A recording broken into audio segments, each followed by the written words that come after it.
Welcome to the Friday edition of MLB Central. Lauren Shahadi, Mark DeRosa. I'm Robert Flores. We're pleased to be joined by former big leaguer and current analyst for SNY, Todd Zeile. He's also the co-founder of BitFry Game Studio. We're going to talk about all of that, especially the video game part, because you know that interests me. But Todd, how are you? Thanks for joining us. I'm doing well, guys. Back in New York City. It's been a while since I've been here in the city, and I have to say it's a little bit odd coming back and just kind of being back in this environment when things have changed so dramatically. I had a chance to kind of hole up in Southern California for a while, and now with baseball coming back, it's time to go back to work in the city and get ready to analyze some baseball games. Todd, D-Row talks about his travels and playing for various teams in his big league career. You have a similar story. 11 teams in your 16-year career. You call yourself the Forrest Gump of Major League Baseball. What is your biggest takeaway from playing for all those teams and spending time in all those cities? You know what? I guess the fact is that I was able to kind of create some sort of experience out of all of the stops. And, I just keep telling myself that somebody new wanted me. It wasn't that somebody didn't want me, so I can pretend. But I was around for a lot of interesting moments, including Eddie Murray's 500th home run, and played besides Ozzie Smith and Cal Ripken, and then Robbie Alomar spitting on an umpire, and just a multitude of things, Subway Series. So I guess all of those things built into experiences I wouldn't have had if I'd have been a guy that stayed in St. Louis or somewhere like that for the length of my career. And then ended it all on a high note with a 3-run shot. But let's cut to the chase. Robert's being kind. What he really wants to talk about is how he's obsessed with your daughter and This Is Us. Do you have any spoilers for us? Yeah. I wish I did. She's like tight-lipped about it. There is really nothing I can tell you except that they're hoping to go back to shooting, sometime in July. That was, I think, the original intent. But, obviously things change and have continued to change. But, she was with me recently and said that, hey, they announced that they're coming back with new episodes coming up soon. So that means that she's going to probably have to go back and start shooting them at some point. This Is Us or Tiger King, Todd? I tried Tiger King. I have to admit, I tried Tiger King. And as much as you like to watch a train wreck, that one, I didn't have the stomach to see it all the way through. Same here. Off Tiger King. I watched about 15 minutes. I'm like, get this out of my face. I gave it a little more than that. I gave it like 2 episodes thinking, okay, now with add in the girl and a murder and stuff, and it's going to get really interesting. And you know what? It's still on the binge list to do sometime when I've really got nothing in my life to do. All right. I think you're one of the best analysts out there. I love hearing your breakdowns offensively. I remember you went just nice style, just laid it on the shoulder and lifted it up. There are some mashers in this lineup, and in a 60-game sprint, Todd, the Mets get real interesting because they have superstar potential, especially if Cespedes is in there. Kind of break down what you're expecting from the Mets 60-game sprint. You know what? I obviously work with SNY. I analyze the Mets. I'm a guy that's become very close with this team in the sense that I watch them every day. I really do believe that they've got a great core of young players with McNeil and Alonso, Conforto, that I think is, really just begun to tap his potential. You got a guy like J.D. Davis who had such a great breakout season last year, and I think he's a real offensive threat. So, look, I think besides, the loss of Syndergaard, I think this team is really poised in a sprint, as you're saying, a short season sprint.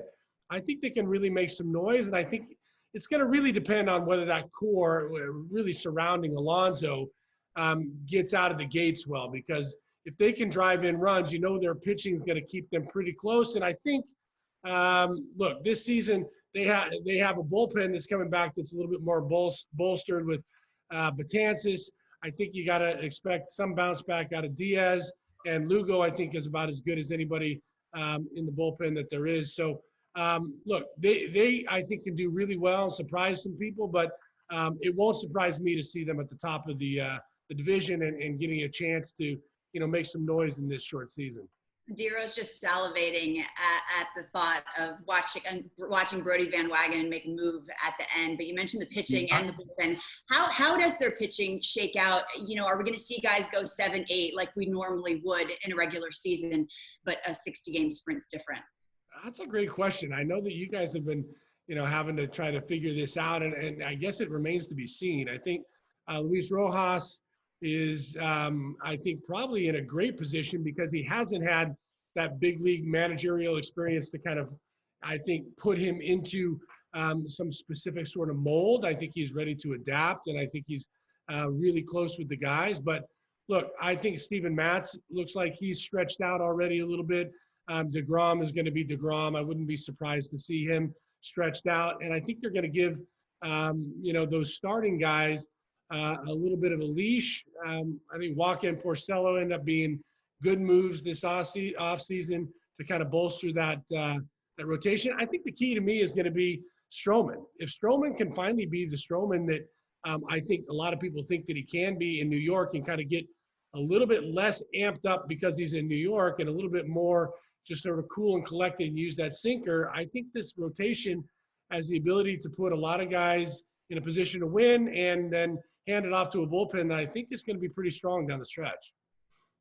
I want to bring it back to you because Roflo, Lauren, they were saying gun for hire, 11 different teams, 11 different organizations.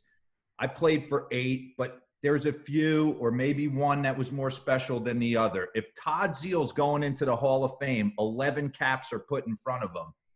What one is he putting on? Well, since that's never happening, we can just let's go. As a great hypothetical.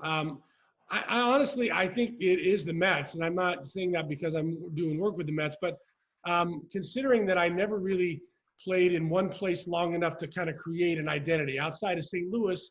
And when I got traded from St. Louis, it's kind of a bad time in that organization, kind of a weird time with the Bush family getting ready to sell. So New York Mets, to me, I played in a World Series here. I went through 9/11 living in the city and really kind of was a part of that relief effort and seeing the city kind of rally around the Mets to rebuild. And then I ended my career here. So 3 significant things that I think really kind of ingrained me in the Mets, sort of family. And it feels like a family still in that organization. And then, I just love New York City. And I think those moments have probably crystallized, at least for me, what I think is the sort of the DNA that I have in this game. And that's with New York. Todd, I mentioned you're the co-founder of BitFry Games, and your company has a game. It's called Ultimate Rivals.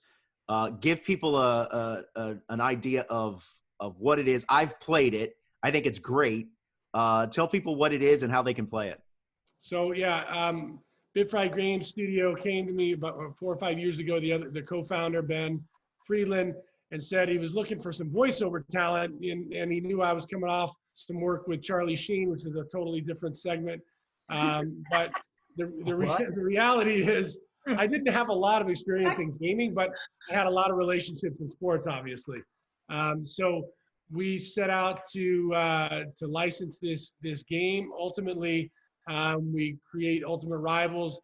The Rink is the hockey version that's out right now on Apple Arcade. Apple's been a great partner, but the DNA of it is that it's a fast-paced arcade action hockey game, but you can cross over talent from all the other leagues and players into your game. So LeBron James and Clayton Kershaw can play a match against Justin Turner and Alex Ovechkin or Alex Morgan on the ice. And you see this mix and match of athletes, and they kind of are like superheroes in the game. And so that's the real crux of the game. And then we've got, like I said, the Rink is out right now, the hockey version. And then we're creating a franchise with the court, the basketball version coming out probably holiday 2020. We only have time for one more question. Do I ask about Charlie Sheen or Al Leiter? Like, where do I go from here? Al, teammates with Al and Cliff. Got any stories, Todd? We want the best. Oh, no. The only thing I can tell you about Al is that he plays this little, this game of being, oh, you know what? Hey, I don't really know. He's kind of unfrozen caveman lawyer. I don't really know about your fancy flying machines, but Al is dialed in. Al knows every little nuance of what's going on, reads everything going on. And what I can tell you about Al is he and I got invited at the same time to do Howard Stern. And this was prior to the 2000 World Series. All I know is I showed up and Al at the last minute said, you know what? I don't think I want Howard digging in too deep here. So I'm going to let you go solo. That's what you need to know about Al. He's protecting that image because, he might want to run for Senate or something someday still. And Todd, that he'll talk to you like 1 centimeter away from your face at all times. He's a close talker. By the way, he's got the strongest hands in the world. So he puts them, he gives you the death grip here just in case you're trying to back away from that close talker. Yeah. He's a what a description. I share an office with him. Unfrozen caveman. That's that lighter. Very good. Yeah, go back and watch some SNL repeats of that sketch, and you'll get it for sure.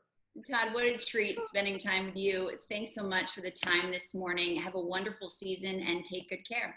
Thanks, guys. Always great to see you. Stay healthy. Always good to see you as well. And thanks so much to our viewers. This is our final, gentlemen, it's our final virtual edition of MLB Central through all the quarantining. We have hung together and talked baseball through all the hardship. We will be back on the crushed red velvet. I'm not going back. I'm going to stay right here. I'm staying right here. In your pool, on your float, to get your tushy up and into Studio 21. We will see you July 23rd. For Todd Zeile, D-Row, Robert Flores, I'm Lauren. Have a wonderful day. Take care.